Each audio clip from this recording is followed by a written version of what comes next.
Hallelujah. Praise the Lord. You're welcome to KBRC Wakiso. Hallelujah. Amen. The Apostles Talk Show, Hallelujah. where we get to learn the word with fun. Hallelujah. Amen. The word with fun. Hallelujah.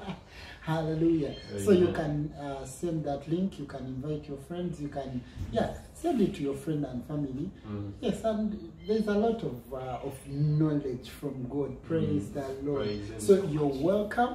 I'm Chris Rubongoya, your apostle. And on my right is Kukiriza Vincent, apostle. Yes, hallelujah. In the house. Yes, hallelujah. We are right here in the house. Hallelujah. Praise the Lord. Praise so we are going to have fun again as we learn. Yeah, fun with the word. Praise the Lord. Amen. So last time we talked about who we are in Christ. Yes. Knowing who we are. Yes. Okumanya chiche tuli. And it was really fun. You can actually look for that video. It's on our YouTube channel, KBRC Wakiso. Yeah, and subscribe. Hallelujah. It's there. It's very, very interesting. Hallelujah. But we are going to add on that and we continue. Who are we? Just briefly. Last week we talked about we being living stones. Yes. We are living stones. Yes. So we actually saw that stones do not get sick. Stones do not borrow. And that is what we are. We are living stones because Jesus is the chief cornerstone. Hallelujah. So him being a stone, we who also believe we became and we are lively stones. Hallelujah. We are like him. Yeah, we are like him. Praise the Lord. Hallelujah. So, you see, we compared. We looked at these usual stones we see. You can say they are not living stones. Yeah. Yeah. Yes. But the example we gave last time, that no strong building or construction can take place without stones. Yeah. That those stones are that important. Yeah. If you want anything strong, anything durable, there in that equation, there has to be stones. Hallelujah. Praise the Lord. Amen. Hallelujah. So, and for us, we are more than that because we are living stones. Hallelujah. That is who you are. God bless you. Amen. And we saw that we are spiritual temples. Yeah. We are spiritual temples. That like these temples, the church buildings that we know, we fellowship from. The people who fellowship in those churches clean them. Yeah. They look after them. Yes. They build them. Yes. They make sure they are okay. Yeah. And we saw that since we are spiritual temples, it is God himself that sits in us. We are spiritual temples. Yes. So that same God, because he's the one who sits in us, he makes sure we are clean. Clean, yeah. We are built. Yes. Actually, Jesus said that I will build my church. Yes. So it is Jesus building, not anyone else. It is his church. It is his church. Yes. So he builds it as us building our own churches that we fellowship in. And he said, and the gates of hell shall not prevail against it. So that is a church, like the church buildings you build. You make sure we are building the house of God. Make sure we have everything strong. The church must be that durable. It must be that strong. We must put in the bars, everything. And that's what Jesus said. I'll build my church and the gates of hell. You are that church. Yes. Hallelujah. Amen. We are a royal priesthood. Ooh, hallelujah. Now, what can I take us up to Gambit? Come up on royal. We are royal priesthood. So yes, we are priests, but we are also royal. Second, a priest who is royal. Yeah. You add that too, you get yourself. Yeah. So you are a royal. Who is royal? Yeah. So who is a priest? Priest is someone who stands between men and God. Who will teach? Who will speak the word of God? That's a priest. Yeah. And a royal? A royal is like a king, a prince. So that means you cannot carry the word of God and still be poor. Yeah. Because you are a royal priest. So the moment you carry the word of God, you are a royal. You start living that life of royalty. Praise the Lord. And today we are going to look at their stages of laying a foundation. Yes. We go back to the first. If you're watching us, if you've been following us, the first video about a foundation, and we realize that Christ is the foundation. So we build on that foundation. So today we're going to look at the stages of laying that foundation. Yes. Praise the Lord. We've started. The stages of laying that foundation. What could be the first stage? The first stage would be a confrontation with Christ. Because since our foundation is Jesus Christ, so the first stage in laying a foundation would be confrontation with Jesus. The foundation. Yeah. The first time you meet with him. There's this woman of a Samaritan woman in John chapter 4. Jesus came and met with her. Then they began a conversation there. But the first confrontation, the first encounter they had, changed this woman's life. So, in laying a foundation, there must be, first of all, a confrontation with Jesus. Mu Luganda confrontation chichi okusisinkana ne Yesu kakitegeeza Yesu gwe musingi katugambye emitendera eyokuteekawo omusingi.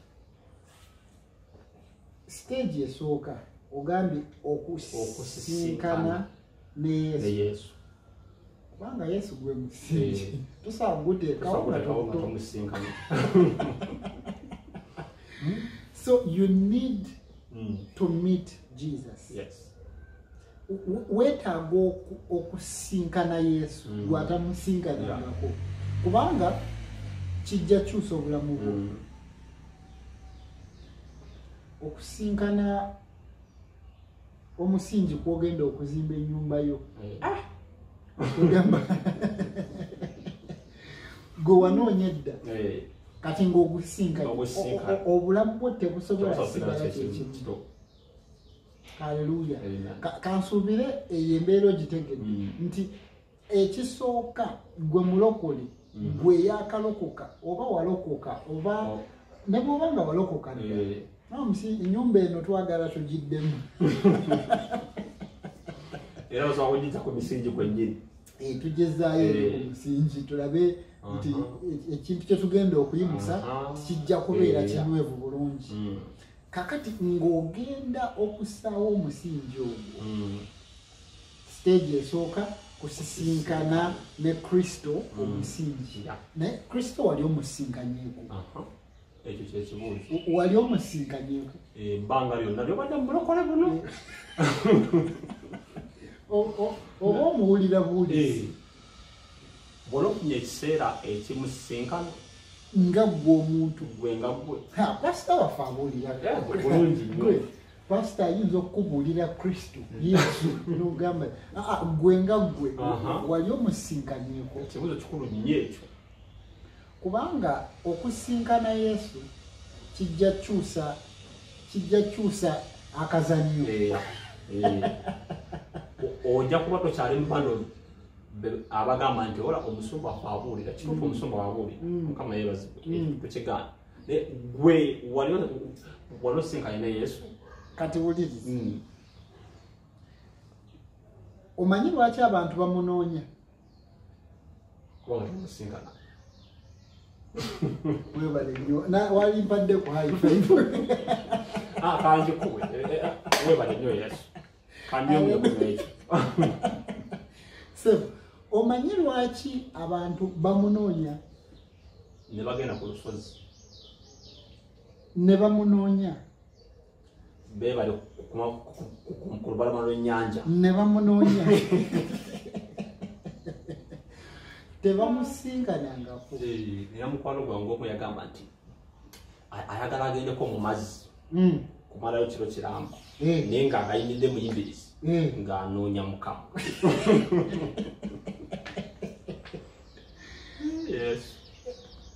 Alizaala omwana n'omwana oyo aliyitibwa Emmanuel, Katonda ali naffe.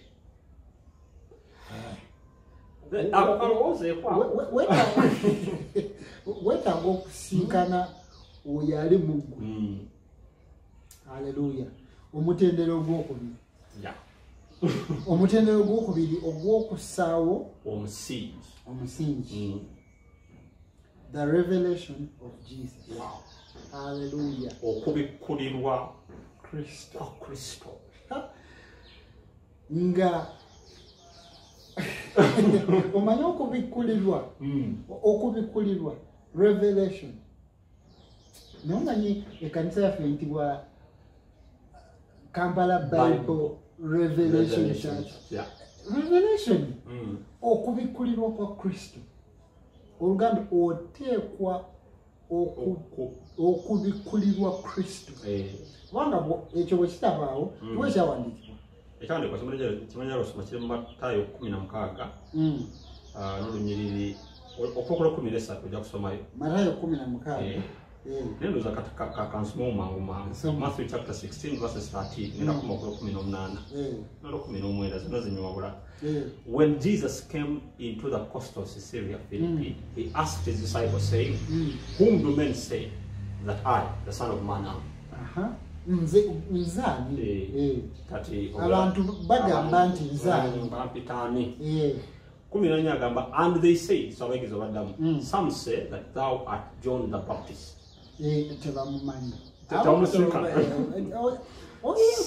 Some say Elijah. And others say you are Jeremiah. And others one of the prophets. And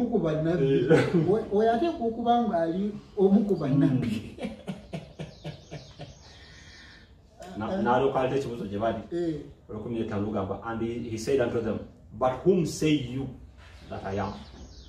Abalala bagamba Yeremiya, abalala bagamba Elijah, abalala bagamba omu ku bannabbi. Naye gwe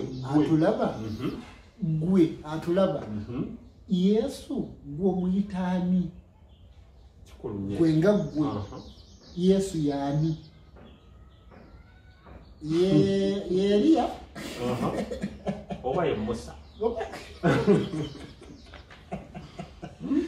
Eri gwe. Yesu gwe nga gwe. Olaba? Jesus went personal. Abalala bagamba bwe bati. Kati ate gwe. Yesu yaani eri obulamu bwo. Yesu yaani mu bufumbo. Yesu yaani mu mulimu gwo.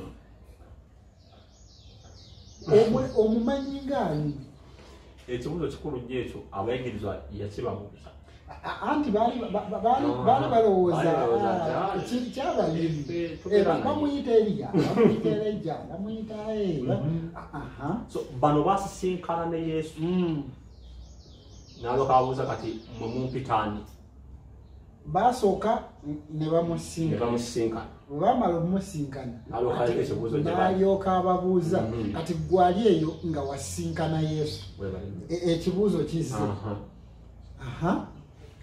gwe Yesu omuyitaani kigende mu katubulire 16 and Simon Peter answered and said thou art Christ the Son of the living God 17 and Jesus answered and said unto him, blessed art thou, Simon Bar-Jonah, for flesh and blood has not revealed it unto thee, but my Father which is in heaven. Thank you, Jesus. Simon Peter answered and said, you are the Christ. Hallelujah. Yesu yegwe Kristo, the Son of the living God, omwana wa Katonda omulamu. Buli kagambo kowulira wano kakulu nnyo nti yegwe Kristo, omwana ekyo kirala, owa Katonda kirala, omulamu kirala.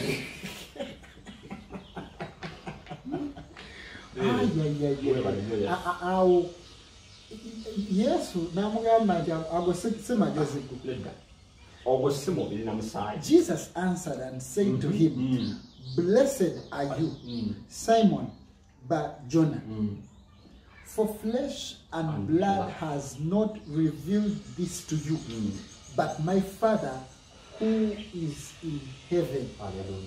Olaba Katonda yennyini ali mu ggulu kitange yakubikkulidde. Ekitegeeza tosobola kumanya Yesu nga Kristo okujjako ng'omubikkuliddwa. Kitaffe yaako okubikkulirwa.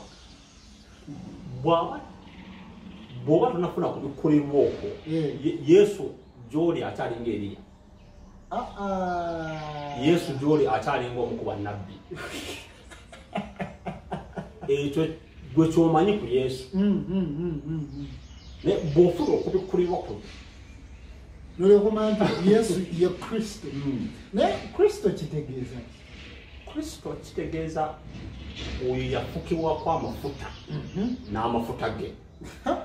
Ekyo bwedda mpuyanjagana kubuuko bwedda kyenjagala kubanga bw'otamanya nti Yesu ye Kristo waliwo enjawulo nnene engeri gy'ojja okubeera ne Yesu oyo. Nti Yesu erinnya lye eryokubiri si ye Kristo. Yesu ye Kristo. Kubanga nti bw'otamanya nti Yesu ye Kristo kiba kitegeeza nti Yesu ajja kubeera nga bino bye baayogerako. Eliya waliwo bye yali tasobola kukola. Okimanyi? Ayina kyayinza kukola ku yenga ye.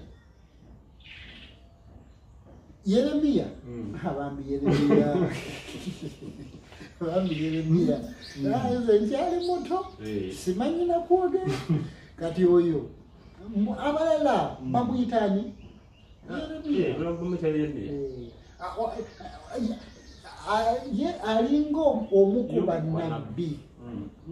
Gamba Isaaya osobotekao bannabbi bonna bomanyi Mika. Kati bw'ofuna okubikkulirwa nti Yesu ye Kristo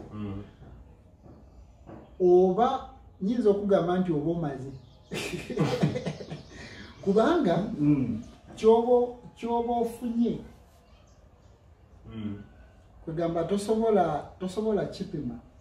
Kyova Yesu yamugamba nti gwe oweereddwa omukisa, oweereddwa omukisa okufuna ekyo. Oyo eyafuna okubikulwa Yesu gweyogera naye nate bwesikulu nnyo okukimanya nti awo waliwo abayigiriza 12 bonna baali waawo Petero bwe yafuna okubikulirwa Yesu teyakyukira Yokaana teyakyukira Matayo yakyukira Petero yennyini n'amutandikako n'amugamba gwe mu bangi oweereddwa omukisa naloka agattako ebigambo ebyakka wansi nga bisooka kati ekyo kikulu nti ekisooka tuli balokole bangi naye si abalokole abo abangi bonna nti balina babikulirwa Yesu nga Kristo ekyo kyanjawulo era alibadde essaalayo Mukama mbikulira Kristo mbikulira Kristo haleluya kubanga bali 12 ono ye yafuna okubikulirwa okwa Yesu nga Kristo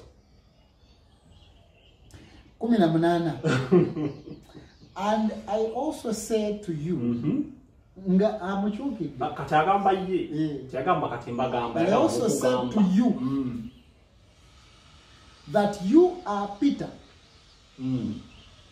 yali jukira sana nga blessed are thou Simon Barjona kati kana mga kati gwe Petero ebintu ngabi you are Peter kuba kwegamba Yesu kyamuyitirirako okubanga Peter yali amanyi yali afunye okubikulirwa okunene nnyo bwe kuti kati waliwo agamba kati okumanya era Yesu ye Kristo muna weetaaga okubikulirwa okimanyi mumanya and on this rock I will build my church and the gates of hell shall not prevail against it.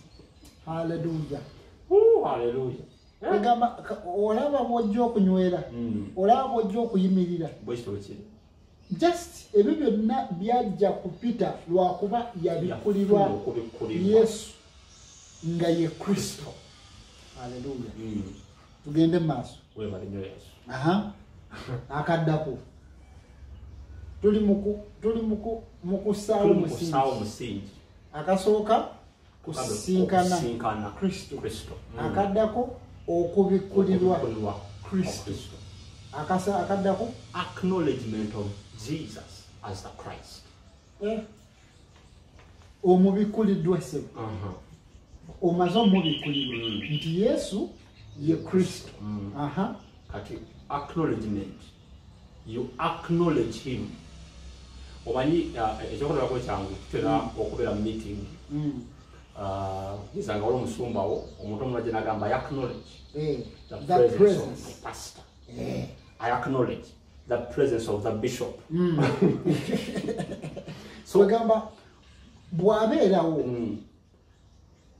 abantu bakimanya nti waayi kubanga osobola okubeerawo nga oyingirawo n'otuula katebeko omukolo ne gugenda maaso waliwo omuntu ayingirawo bannange musooke ebyuma musooke mubijjeku kakati tusooke tuyimirire kujewe bannange tusaamu ekitiibwa okubeerawo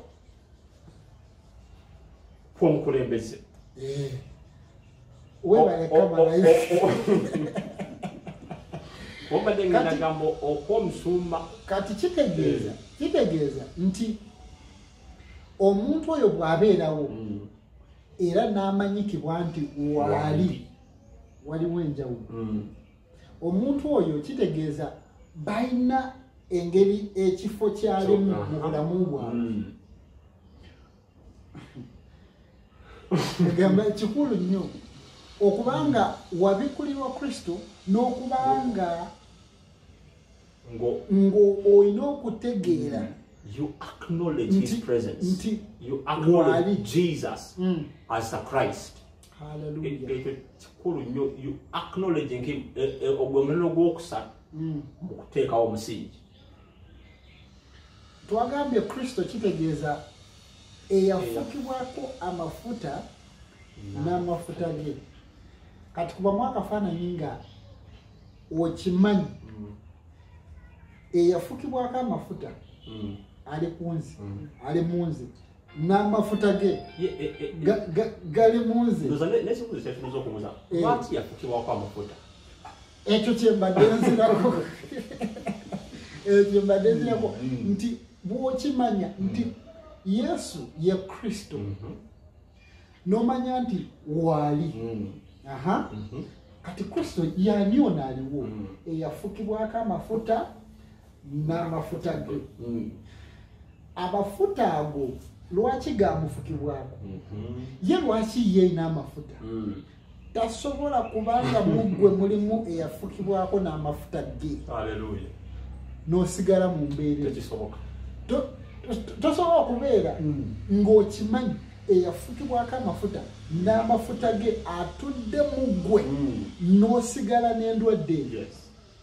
Ekyali kwa kituukirire Yesu yagamba olusoma n'agamba ebyandiko bituukirire mu matu gammwe. Luka essula y'okuna yagamba the spirit of the Lord is upon me because he has anointed me to preach the gospel to the poor, to heal the brokenhearted. So osobola okumanya lwaki Yesu yafukibwako amafuta to preach deliverance to the captives, recovery of sight to the blind, to set and to proclaim the acceptable year of the Lord. Yafukibwako amafuta n'akubuulira n'ebyako n'amafuta ago bye gakola. Kakati bw'oba oli muzibe ng'okimanyi olina Kristo eyafukibwako amafuta ng'ate okimanyi amafuta ago kye gakola, obwavu bugenda, amaaso gazibuka, amatu go gazibuka. Haleluya. Weebale nnyo Yesu. N'ebikola abatume 10 n'olunyiriri olwa 38. How God anointed Jesus of Nazareth with the Holy Spirit and with power. And he went on doing good. Hallelujah. So he was anointed to do good. Amakulu nti kati Yesu yafuka amafuta kola bulungi bokka mu bulamu bwo, bulungi bokka. So si yagaba ate najjawo ekyo ekitabu nnyo era a wrong perspective ku ye. Yesu yatambulanga ng'akola bulungi bwereere. Only good. Bokka. Only good. Lolekyo Yesu oyo ali bulamu era tandika okusuubira ebintu ebirungi byokka okutuukako. Weebale nnyo Yesu. Birungi byokka. Weebale nnyo Yesu. Tandika okukkiriza n'okusuubira okufuna ennyumba esinga okuba ennungi. Kubanga abaana basinga obulungi. Kubanga gw'olina akola birungi byokka ate aye kano kakulu akola birungi byokka naye waliwo amaanyi agamukozesa ebyo ebirungi amafuta ge yafukibwako n'amafuta ge. Kati kwegamba olw'amafuta ago akola ebitasoboka eri abantu. Olw'amafuta ago akola ebitasoboka eri kati bw'okimanya nti olina Kristo omanya nti olina asobola okuteekawo ekkubo we litali. Weebale nnyo Yesu. Akola ebitasoboka eri abantu. Asobola okuzimba ennyumba awatali ssente. Weebale nnyo Yesu. Haleluya. Asobola okuwonya sirimu eterina ddagala kubanga yafukibwako amafuta n'amafuta ge. Haleluya. Yasobola okuzaaza omugumba. Amina. Weebale nnyo Yesu. Haleluya. Weebale nnyo Yesu. Haleluya. Oyo kwe kumanya nti gwe nnina y'ono Yesu. Okumanya nti kati waali. Acknowledge his presence. Waali. You acknowledge him as the Christ. Christ. Not just acknowledging him as Jesus. As the Christ. You acknowledge Jesus as the Christ. Kubanga wali we wali. Wali ekintu. Weebale nnyo Yesu. Akasembayo. Confession of Christ as the Son of God. Ebyo byonna obirabye. Ebyo byonna obirabye. naye oteekwa okwatula Yesu nga ye mwana wa wa Katonda. Katonda. Haleluya. Haleluya. Awo nno wakulu Yesu nga ye mwana Katonda. wa Katonda. Webale Yesu. Bajja kusoma kino ekyawandikibwa. 1 John chapter 5. Gisome. Verses 4 and 5. For whatsoever is born of God overcometh the world. And this is the victory that overcometh the world, even our faith. Ekikulu nnyo. Naye tuwako mbase. Who is he that overcometh the world, but he that believeth that Jesus is the Son of God? Nti ani oyo awangula ensi wabula oyo akkiriza Yesu nga ye mwana wa Katonda. Ate nakale nako musumba agamba nti tulina omwoyo omu okukkiriza. Bali bakkiriza ne boogera naffe tukkiriza yensonga lwaki twogera. Kati kino kikulu kabirewo bulungi nti okumumanya nti Yesu ye mwana wa Katonda n'osirika tekirina kye kigenda kukola n'osigaza ekyama kyo. Gamba nze mmanyi nti Yesu ye Kristo era Yesu ye mwana wa Katonda n'osirika. Okimanyi mu mutima gwo kati musomero akyogera naye ebiri mu mutima gwo byonna okimanyi. Naye okutuusa ng'okyogedde nti Yesu ye mwana wa Katonda ng'owangudde ensi. Petero wali yagamba nti Yesu ye Kristo omwana wa Katonda omulamu. Wow. Amen. Omanyi ako nabadde ntipo yanga waliwo akansiwanya waliwo abantu abakkiriza mu bakatonda abafu. Ne taata wa Yesu Katonda mulamu. Ate ekyo kituwa essuubi yensonga lwaki ne mutabani we Yesu ye mulamu yafa n'azuukira. Kugamba obulamu buteekwa okwetooloola gw'atuwuliriza kubanga gwe tukkiriza alina obulamu. Haleluya. Si bulamu obutaggwaawo. Weebale Yesu. Weebale Yesu. Kati salawo okwatula nti Yesu ye mwana wa Katonda. Naawe agenda olokoka ddamu ebigambo bino. Tosobola kulokoka okujjako ng'oyatudde Yesu. Haleluya. Gamba nti ayi Yesu nzikiriza ekigambo era nzikiriza n'omutima gwange ti Katonda yazuukiza Yesu okuva mu bafu. Era njatula n'akamwa kange kutwala obutuukirivu. Njatula n'akamwa kange nti Yesu gwe Mukama. Yesu oli mwana wa Katonda era olwaleero ndokosa. Nzijuza omwoyo omutukuvu somesa ekigambo mu linnya lya Yesu olokose kubanga oyatudde Yesu. Haleluya. Mukama akuwe nnyo omukisa era abanange tujja kubalaba naye akavidiyo kano kasharing. Mukama akuwe nnyo omukisa. Mweraba. Haleluya.